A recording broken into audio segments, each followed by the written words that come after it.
আউযু বিল্লাহি মিনাশ শাইতানির রাজিম। ক্বালা রাব্বি ইশরাহ লি সাদরি ওয়া ইয়াসসির লি আমরি ওয়াহলুল উকদাতাম মিন লিসানি ইয়াফকাহু কওলি।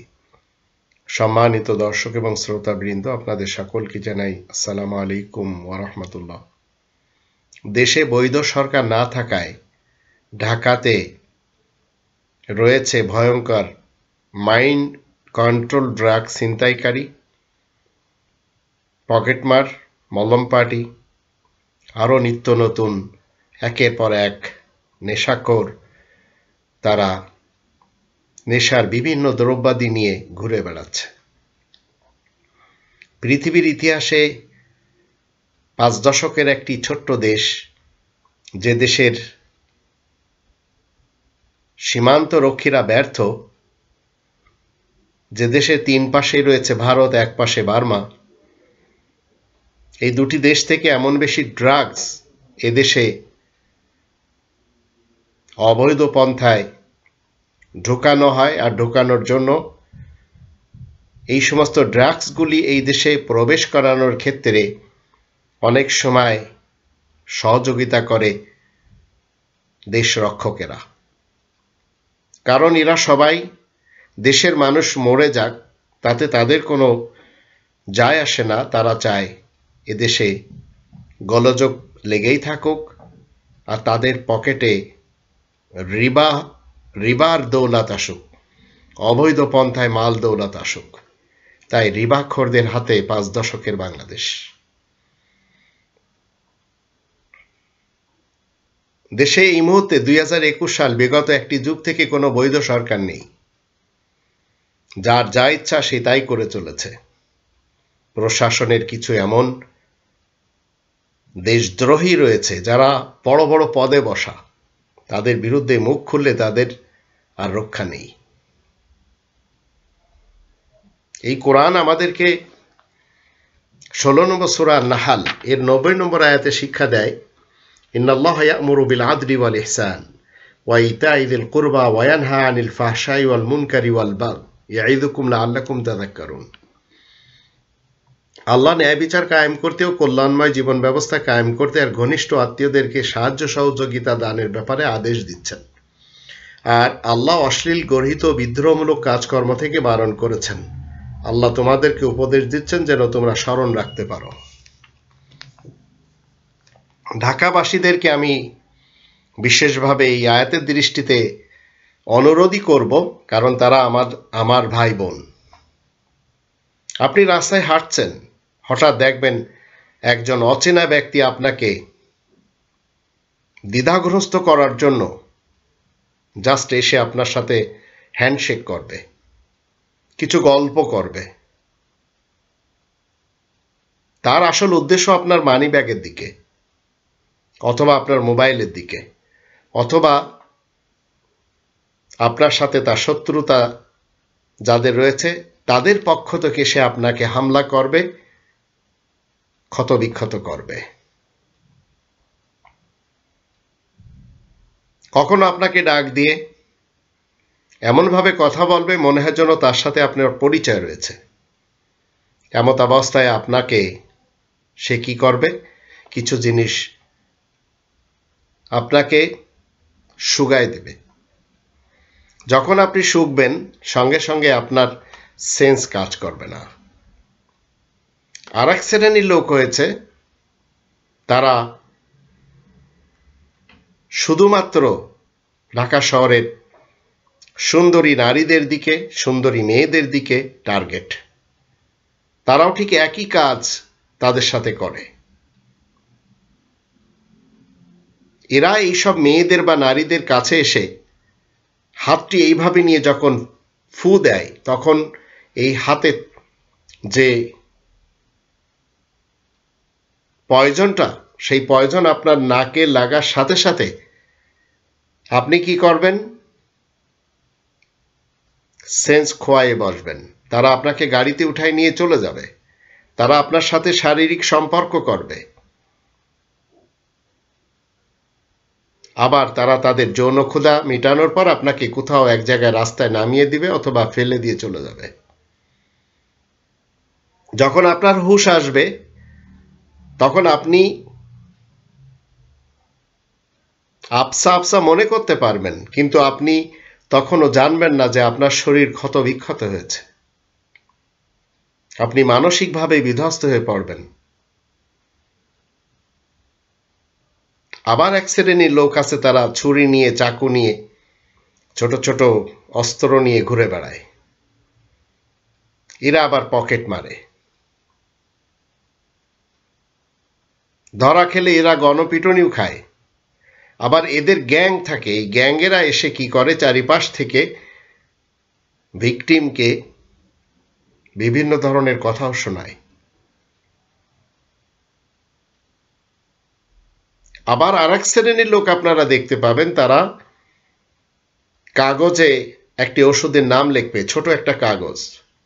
ওই কাগজের উপরে থাকে পয়জন, যেটি আপনার নাকে সুগার সাথে সাথে আপনাকে কি করে দেবে, সেন্সলেস করে দেবে। এবার আপনাকে বলবে যে আচ্ছা দেখুন তো এই ওষুধের নামটা কি। তো ছোট কাগজ থাকার কারণে আপনি নাকের দিকে বা চোখের কাছাকাছি নিয়ে আসবেন, অটোমেটিকলি আপনাকে শুকতে হবে। অথবা রিক্সা চালক আপনাকে একটি প্রেসক্রিপশন দেখাবে, বলবে দেখুন তো এই ওষুধের নামটা কি।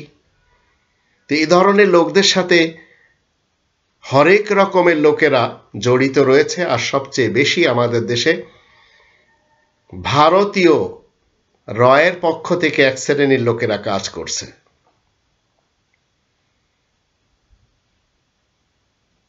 আপনি যদি মানসিক বোধ থেকে তাদেরকে সাহায্য করতে যান, তাহলে তাদের ফাঁদে আপনি পা দিলেন।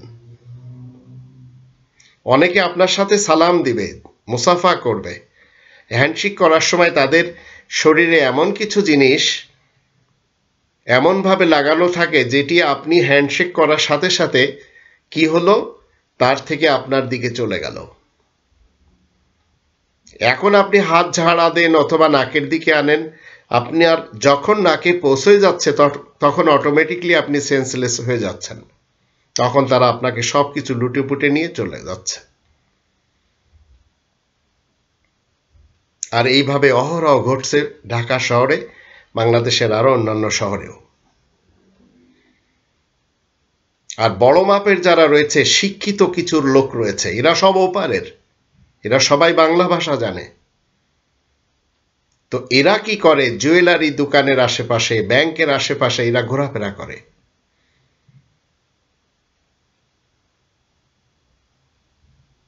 এদের টার্গেট এদেশের সুন্দরী নারী। এমন কিছু আপনার সাথে করবে যে মুহূর্তে আপনার চিন্তা শক্তি অকার্যকর হয়ে আপনি হিপনোটাইজ হয়ে যাবেন এবং আপনার কাছ থেকে সব নিয়ে যাবে। তারা আবার আপনাকে নিয়ে বিভিন্ন ফ্ল্যাটে নিয়ে চলে যাবে, তাদের কাছে ভালো ভালো গাড়িও রয়েছে।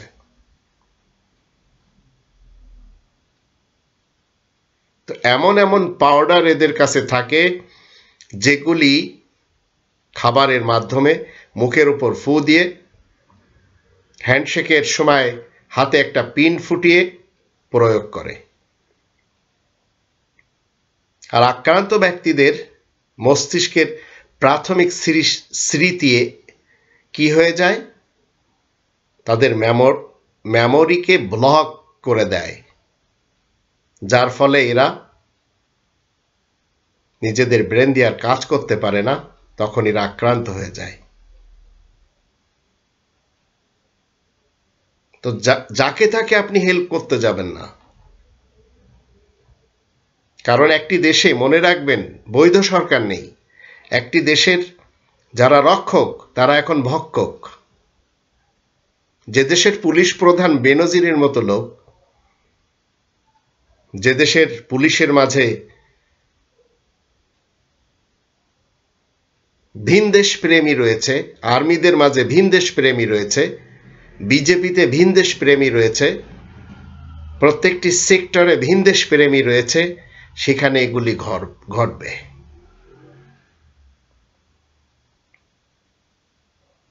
এই দেশটি যখন বঙ্গদেশ ছিল, ব্রিটিশে এখনো আসেনি, তখন এই দেশের মানুষ যারা হিন্দু, মুসলমান, বৌদ্ধ, খ্রিস্টান একসাথে চলত। 1757-তে যখন আসে তখন দেখে বঙ্গদেশে কোনো রোগী নেই, দূর দূর এলাকাতে কোনো ডাক্তার নেই। একটি ডাক্তারের খুঁজতে হলে অনেক দূরে দূরে যেতে হতো। 30 বছর, 35 বছর, 40 বছর আগে আমিও দেখেছি। তখন তারা আস্তে আস্তে ডিভাইড অ্যান্ড রুল পলিসিকে মজবুত করে হিন্দু মুসলমানের মাঝে দাঙ্গা, শিখদের এবং হিন্দুদের মাঝে দাঙ্গা, খ্রিস্টান এবং হিন্দুদের মাঝে দাঙ্গা, মৌলবীদের মাঝে লড়াই, শিয়া সুন্নি সালাফি তাদের পক্ষ থেকে আলাদা আলাদা তৈরি করে দেওয়া। এইভাবে আস্তে আস্তে এই দেশকে শেষ করে দিয়ে চলে গেছে।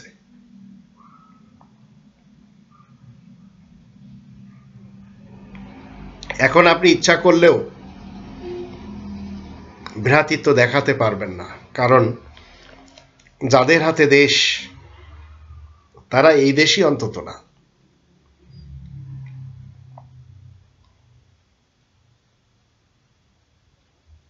শেখ মুজিবুর রহমান সাহেব এবং জিয়াউর রহমান সাহেব যদি আজ বেঁচে থাকতেন, কখনো ইচ্ছা করতেন না ওনার রক্তের সব ভিনদেশে ইস্টাবলিশ হয়ে যাক। তা আপনি একটু চিন্তা কেন করছেন না? আজ মন্দিরে, পূজা মণ্ডপে কোরআন রাখা হচ্ছে, বায়তুল মুকাররমে কোরআন জ্বালানো হচ্ছে, মাদ্রাসাতে ধর্মশালা, যেখানে বলৎকার, যেখানে ধর্ষণ, এগুলি সব হচ্ছে। এগুলির মেইন কারণ হচ্ছে দেশে কোনো বৈধ সরকার নেই, সব অকেজো হয়ে গেছে। তাই ভিন দেশেরা এই দেশে প্রবেশ করতে পেরেছে। জিনা ব্যভিচার এত বেশি ঢাকা শহরে, যে ঢাকা শহরে একসময় নাম ছিল ঢাকা মসজিদ কা শহর হ্যায়, সেই ঢাকা শহরের গার্মেন্টস সেক্টরগুলি আজ ভিনদেশীদের হাতে চলে গেছে এবং এই দেশের নারীদের উপরে ক্রমান্বয়ে জিনা ব্যভিচার বেড়েই চলেছে।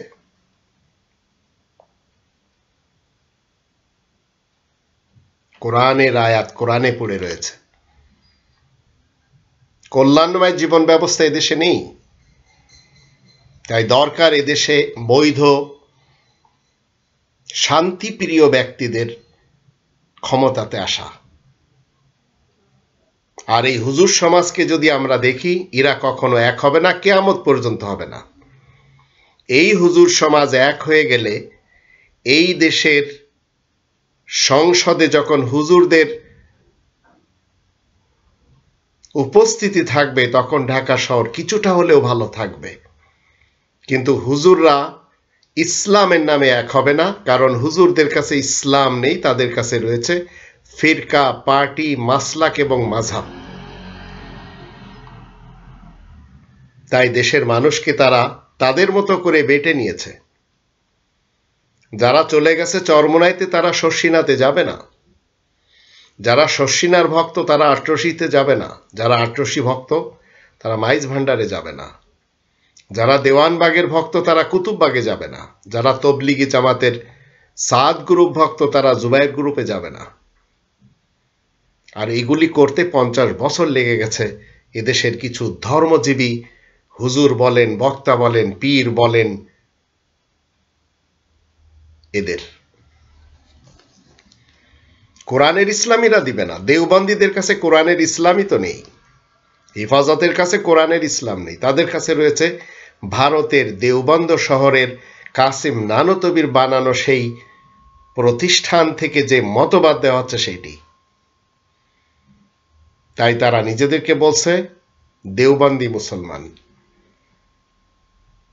তরিকত ফেডারেশনের কাছে ইসলাম নেই, তাদের কাছে রয়েছে ভারতের বেরেলি শহর থেকে আহমদ রেজা খানের দেওয়া যে মতবাদ সেটি। তাই তারা নিজেদেরকে বলে মুসলমান সুন্নি বা আহলে সুন্নাত ওয়াল জামাত। তো সুন্নি মুসলমানদের কাছে রয়েছে তাদের স্কুল অফ থট থেকে যা কিছু তারা শিখেছে সেইগুলি, সেই মতবাদগুলি। জামাত শিবিরের কাছে রয়েছে মওদুদী সাহেবের দেওয়া মতবাদ, ইসলাম নেই। এটি খুব ভালো করে বুঝতেন মৌলানা আব্দুল হামিদ খান ভাসানী। শিয়া মুসলমানদের কাছে রয়েছে খোমিনি সাহেবের দেওয়া মতবাদ, ইসলামের মতবাদ না, আল্লাহ তাআলার দেওয়া মতবাদ না। সালাফিদের কাছে রয়েছে তাদের নাসিরউদ্দিন আলবানির দেওয়া মতবাদ। আর এই মৌলবী সমাজ কেউ গণতন্ত্রকে সাপোর্ট করে, কেউ মোল্লাতন্ত্রকে সাপোর্ট করে, কেউ রাজতন্ত্রকে সাপোর্ট করে, কেউ সাপোর্ট করে সমাজতন্ত্রকে। রব্বানিতন্ত্রকে সাপোর্টকারী মৌলবীদের সংখ্যা বাংলাদেশে নেই। আর এই মৌলবীরা যদি সবাই রব্বানিতন্ত্র মেনে আমাদের দেশের জনগণের মাঝে এক হয়ে যেত, তাহলে এই দেশে কোনোদিন এই দুটি ফ্যামিলি কবজা করে না। একটি জিয়াউর রহমান সাহেবের ফ্যামিলি, একটি মুজিবুর রহমান সাহেবের ফ্যামিলি। এরাই লুটেপুটে খাচ্ছে এই দেশকে। এই দেশের প্রত্যেকটি নাগরিক 1 কোটি টাকার হলেও মালিক। যখন জন্ম নেয় তখন আল্লাহ তাআলা তাদের জন্য খনিজ সম্পদ দিয়ে রাখেন। আর এই কোরআন 8 নম্বর সূরা আল আনফালের প্রথম আয়াতেই বলছে, ইয়াসআলুনাকা আনিল আনফাল কুলিল আনফালু লিল্লাহি ওয়ার রাসূল ফাত্তাকুল্লাহা ওয়া আসলিহু যাতা বাইনিকুম ওয়া আতিউল্লাহ ওয়া রাসূলাহু ইন কুনতুম মুমিনিন। তোমার কাছে মানুষেরা জানতে চায় খনিজ সম্পদ সম্পর্কে, তুমি বলে দিবে খনিজ সম্পদ তো আল্লাহ তাআলার ও আল্লাহ তাআলার রাসূলের কাজের জন্য। সুতরাং তোমরা সবাই আল্লাহ তাআলা তাকওয়া অর্জন করো, নিজেদের মধ্যেকার যোগ সম্পর্কের উন্নতি সাধন করো, আল্লাহ তাআলার তাবেদার হও, আল্লাহ তাআলার রাসূলেরও অনুগত হও, যদি তোমরা সত্যিকার মুমিন হয়ে থাকো। তো এই দেশটি মুমিনদের হাতে কখনো আসেনি। মুমিনদের হাতে দেশ আসলেই প্রত্যেকেই কোটিপতি হবে। এই দুই ফ্যামিলি আর এই দুই ফ্যামিলির সাথে যারা সম্পর্ক রাখে, এরাই হচ্ছে বড় বড় চোর, বড় বড় ডাকাত। আর এই আয়াত তারা কখনো মানে না। আর যারা মানতে চায় তাদেরকে বিতাড়িত করার চেষ্টা করে, তাদের মুখ বন্ধ করতে চায় তারা। তো এদেশের মৌলবী যারা রয়েছে এরা সবাই চাটুরিকতায় ব্যস্ত। এদের কাছে ইসলাম নেই। এরা সবাই নিজস্ব ভারত উপমহাদেশের মৌলবীদের একটি ইসলাম দিতে চায়, জাতিকে দিয়েও ফেলেছে। কিন্তু আপনি মুসলিম হলে আল্লাহ তাআলার ইসলাম এই কোরআন থেকে নিতে হবে। তাই আল্লাহ তাআলা 2 নম্বর সূরা আল বাকারার 208 নম্বর আয়াতে বলছেন, ইয়া আইয়ুহাল্লাযীনা আমানু দুখুলু ফিস সিলমি কাফা ওয়া লা তাত্তাবিউ খুতুওয়াতিশ শাইতান ইন্নাহু লাকুম আদুউম মুবিন।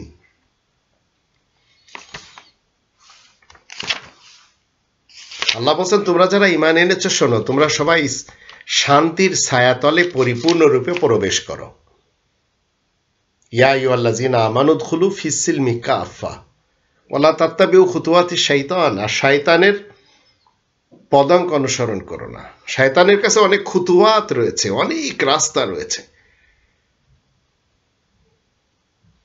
আল্লাহ তাআলার আদেশ হচ্ছে 114টি সূরার 6348টি আয়াতের শান্তির ইসলামের ছায়াতলে আপনাকে আমাকে আসতে হবে। জামাতে ইসলামের মতো স্লোগান দিলে হবে না, তরিকতের এবং কি বলে আপনার যারা হেফাজতের লোক রয়েছে এদের মতো স্লোগান দিলে ইসলাম আসবে না। এরা তো মানুষকে পথভ্রষ্ট করে রেখেছে, এরা তো মানুষকে কোরআনচ্যুত করে রেখেছে, এরা মানুষের জজবাকে রাস্তায় এনে ছেড়ে দিয়েছে। এরা কখনো এক হয়ে সংসদে আসবে না। এই মৌলবী সমাজ ইসলাম প্রিয় হলে এরা এক হতো, আর এক হয়ে সংসদে আসতো, আর হাসিনা খালেদার ছুটি হয়ে যেত। আওয়ামী লীগ বিএনপি যারা কোরআনের শত্রু, এরা কেউ সংসদে আসতে পারত না। কিন্তু এখানে 2 ধরনের শত্রুরা কাজ করে। আমাদের দেশে রয়েছে গণতন্ত্র বিশ্বাসী দুর্নীতিবাজ নেতা নেত্রী এবং কর্মী, আর মোল্লাতন্ত্র বিশ্বাসী দুর্নীতিবাজ নেতা নেত্রী এবং ধর্মজীবী মোল্লা। এদের কারণেই কোরআনের কাছে মানুষ আসতেই পারে না, সংসদে যাবে কি করে? আর সংসদে যদি কেউ কোরআনের কোনো একটি উদ্ধৃতি দেয় সবাই তার বিরুদ্ধে হয়ে যায়। সেটি আমরা হারুন সাহেবের ব্যাপারেও দেখতে পাই, যদিও তিনি যে পার্টির সাথে সম্পর্ক সেই পার্টির বিশেষ ব্যক্তি ফখরুল ইসলাম আলমগীর সাহেব বলেছেন রাজনীতির সাথে কোরআনের কোনো সম্পর্ক নেই, বিএনপি শরিয়া আইনে বিশ্বাসী না, আর আওয়ামী লীগ তো ধারে কাছেও নেই। তো এদের নামাজ, এদের এই ভালো ভালো কথা মনে রাখবেন কোরআন বিরোধী। এরা যদি কোনো ভালো কিছু কথা বলে, শেখ হাসিনা কিভাবে বলেছে যে আমি ক্ষমতায় আসলে মদিনা সনদে দেশ চালাবো, আসলে কি তাই? এটি হচ্ছে এদের দাও পেচ। এই সমস্ত জাল তারা বিছায় এবং জাতিকে জালে ফাঁসায়। তো ঢাকা শহর নষ্ট হয়ে গেলেও এদের কোনো কিছু যায় আসে না। শেখ মুজিবুর রহমানের ফ্যামিলিকে যখন শেষ করে দেওয়া হয়েছে, তখন শেখ হাসিনা এই দেশকে শেষ করে দেবে। এই দেশের প্রত্যেকটি ফ্যামিলিতে খুন করে তারপরে সেই দুনিয়া থেকে বিদায় নিবে, এটি আমরা দেখতে পাচ্ছি। আর যাদের ফ্যামিলিতে খুন হচ্ছে তারা চুপ, কোনো কথা বলে না। সেটি আমরা পিলখানার ইতিহাস থেকে জানতে পেরেছি, কেউ কথা বলেনি। আবার যখন এদের যুগ চলে যাবে, অন্য যুগ আসলে তখন তারা মুখ খুলবে, তাদেরকে আবার দেখা গেল জেল দেওয়া শুরু করবে। তো এই দুমুখ মুনাফিকিনদের দিয়েই এই দেশটি। নাস্তিকদের আরেকটি টুলি রয়েছে আমাদের দেশে, আরেকটি গোষ্ঠী রয়েছে। এরা কোনো কাজ করতে পারে না, শুধু কোরআনের উপরে হাত উঠায়। কোরআন কি বলেছে ঢাকা শহর যেটি মসজিদের শহর ছিল সেটা কাজিনো শহর তৈরি করতে? কোরআন কি বলেছে এখানে মানুষ গাগ্রাম থেকে আসে, এদেরকে পানের সাথে খাওয়াই দেওয়া হচ্ছে পয়জন, এবং ছিনতাই হয়ে যাচ্ছে মোবাইল, ছিনতাই হয়ে যাচ্ছে টাকা পয়সা? এদেশের হসপিটালগুলি আজ কসাইদের হাতে চলে গেছে। কিছু নেই এদেশের, কোনো একটি সেক্টর নিয়ে আপনি গর্ব করবেন পারবেন না। মৌলবীদের সেক্টর তো আরো নষ্ট। যেখানে এই কোরআন শিক্ষা দেওয়ায় সেখানে বলৎকার হচ্ছে। আপনার এলাকাতে যখন আপনি শুনতে পান যে আপনার এলাকার মাদ্রাসার হুজুর বলৎকার করেছে, ওর পরে সেই মাদ্রাসাটি টিকে থাকে কিভাবে? কারণ আপনিও দাওয়াত দিচ্ছেন এদেশে আল্লাহর আযাব আসুক।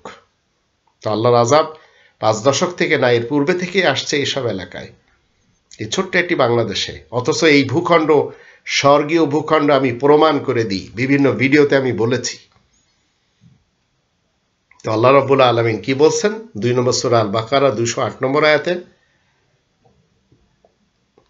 ইয়া আইয়ুহাল্লাযীনা আমানু দুখুলু ফিস-সিলমি কাফা ওয়া লা তাত্তাবিউ খুতুওয়াতিশ শাইতান ইন্নাহু লাকুম আদুউম মুবিন। তোমরা যারা ঈমান এনেছো শোনো, তোমরা সবাই ইসলামের শান্তি ছায়াতলে পরিপূর্ণরূপে প্রবেশ করো, আর শয়তানের পদাঙ্ক অনুসরণ করবে না, নিশ্চয় সে তোমাদের প্রকাশ্য শত্রু। যখন আপনি দেখবেন কোনো মৌলবী আপনাকে কোনো একটি মতবাদের দিকে নিয়ে যাচ্ছে, মনে করবেন সে শয়তান। ভারত উপমহাদেশের অনেক স্থান রয়েছে যে স্থানগুলিতে কোরআন বিরোধী কিছু মতবাদ তৈরি হয়েছে। যেমন ধরুন পাঞ্জাব প্রদেশের সেই গুরুদাসপুর জেলার কাদিয়ান নামক গ্রাম থেকে ব্রিটিশরা কি করেছে, মির্জা গোলাম আহমদ কাদিয়ানিকে নবী পর্যন্ত বানিয়ে ছেড়েছে। তার কিছু অনুসারীরা আমাদের দেশে রয়েছে, প্রাণ গ্রুপ অফ কোম্পানি, কাদিয়ানি মুসলমান, ঢাকা বকশীবাজার তাদের মারকাজ। ঠিক এইভাবে খোমেনি সাহেবের মাধ্যম দিয়ে ফ্রি মিশন তারা কি করেছে, একটি ধর্ম প্রচার করিয়ে ছেড়েছে তাদের অনুসারীরা পুরাতন ঢাকায়। আবার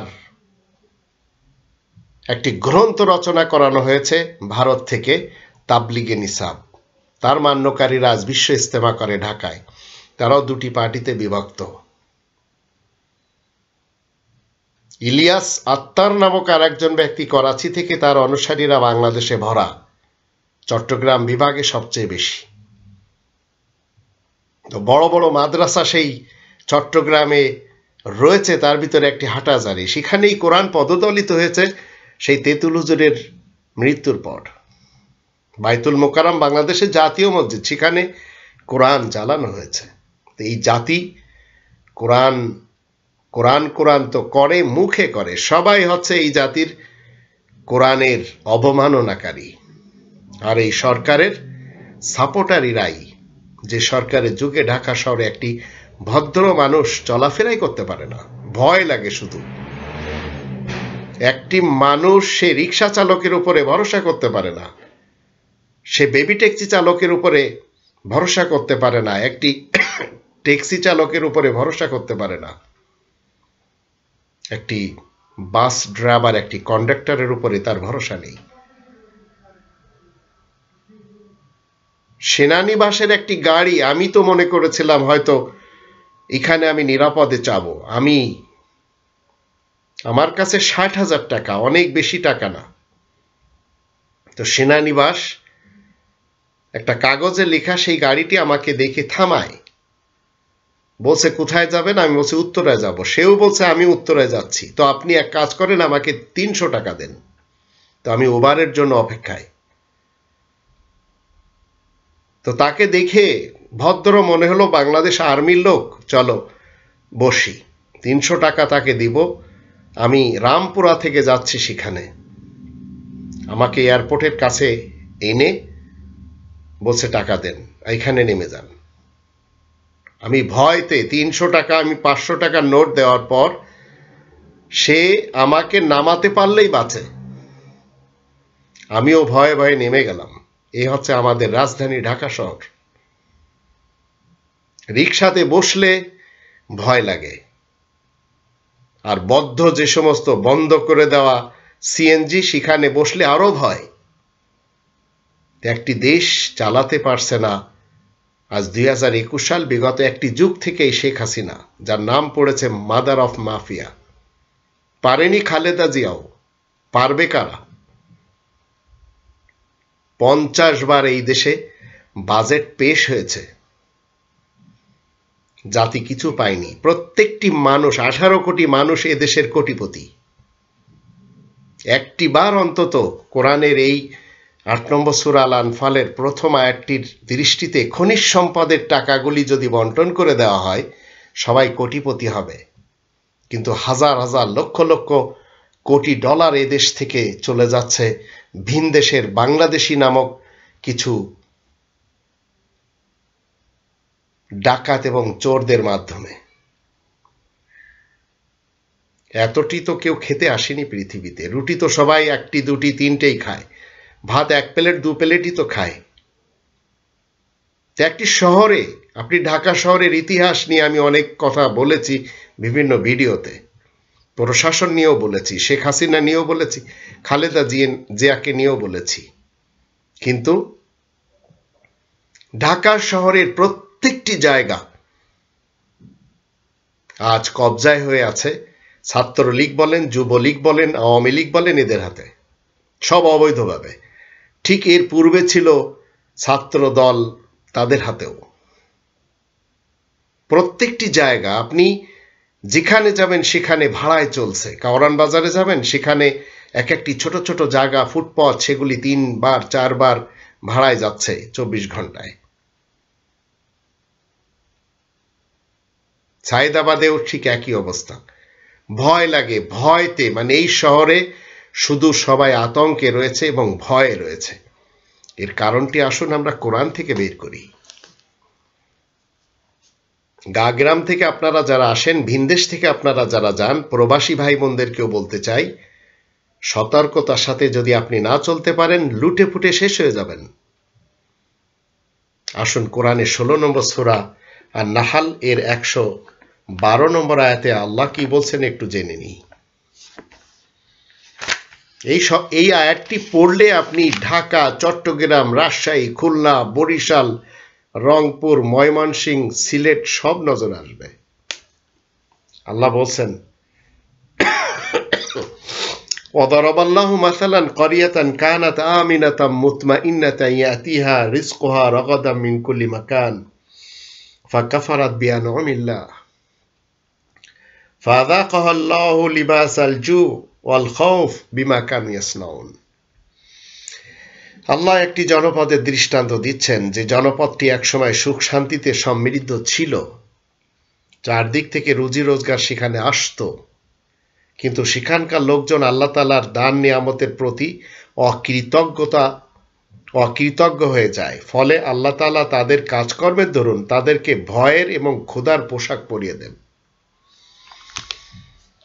তো যাদের কাছে টাকা আছে তারা ভয়ে আছে, যাদের কাছে টাকা নেই তারা ক্ষুধার ভয়ে আছে। দুটি ভয়ের যে কোনো একটি সবাই নিয়ে চলছে সকাল থেকে সন্ধ্যা পর্যন্ত এই ঢাকা শহরে, আরো অন্যান্য শহরেও। একটু চিন্তা করে দেখুন, কোরআন আপনার প্রত্যেকটি সমস্যার সমাধান দিতে এসেছে। আপনি ন্যায় বিচার প্রতিষ্ঠা করতে পারছেন না। সিনহার সাথে যা কিছু হলো, সেই এসকে সিনহা এই দেশের চিফ জাস্টিস, আজ ভিন দেশের একজন রিফিউজি।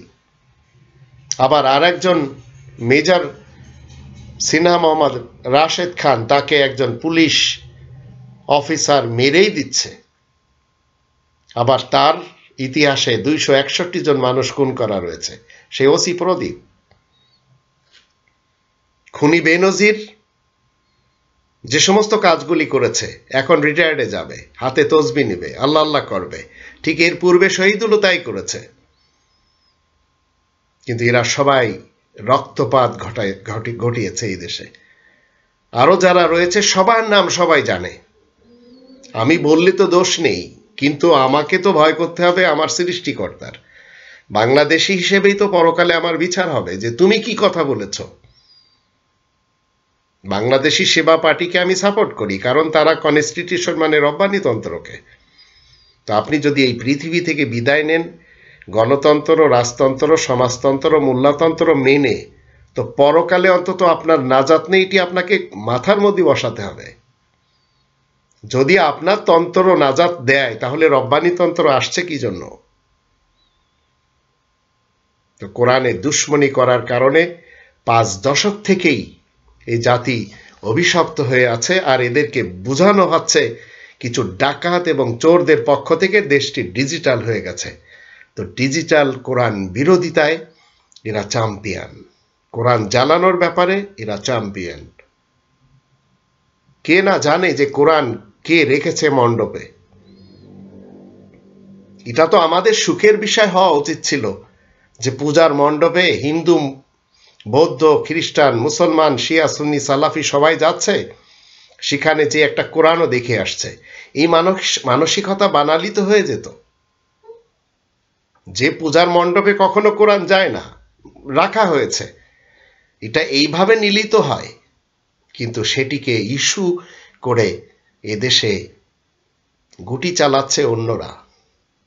হিন্দুত্ববাদ এদেশের মানুষকে শান্তিতে থাকতে দেবে না।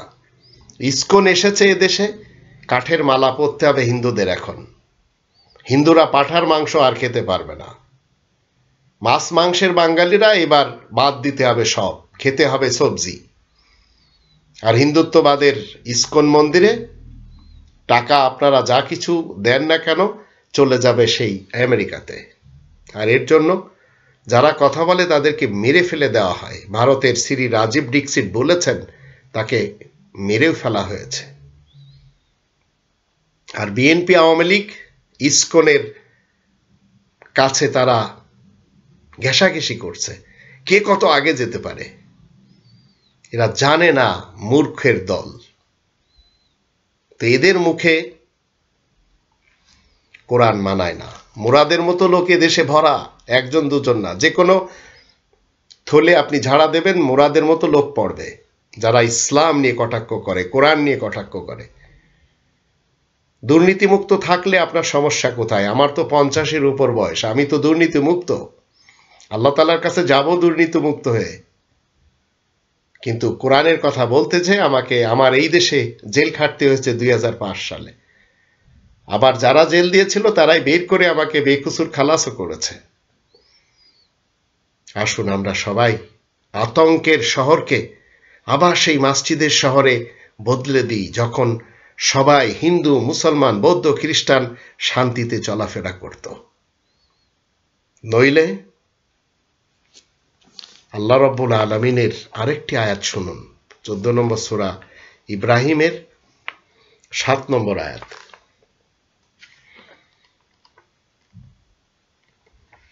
এখানে বলা হচ্ছে ওয়া ইস্তাআযানা রাব্বুকুম লাইন শাকারতুম লাযিদান্নাকুম ওয়া লাইন কাফারতুম ইন্না আযাবি লাশাদীদ। তোমাদের রব যখন তোমাদেরকে সতর্ক করলেন তোমরা যদি কৃতজ্ঞতা প্রকাশ করো তাহলে নিশ্চয় আমি সহযোগিতার হাত বাড়িয়ে দেব, আর যদি অকৃতজ্ঞ হও নাফরমানি করো তাহলে জানবে আমার শাস্তি বড়ই কঠিন, এ কথা সত্য সুনিশ্চিত। আল্লাহ আমাদের সবাইকে তৌফিক দান করুন আমরা যেন রবের বিধানের দিকে ফেরত আসি, নইলে অপেক্ষা করুন, যাতনা আপনার পিছনে লেগেই আছে, কোনোভাবেই এই কাল আপনার কেটে যাবে কিন্তু পরকালে আপনার ছাড় নেই।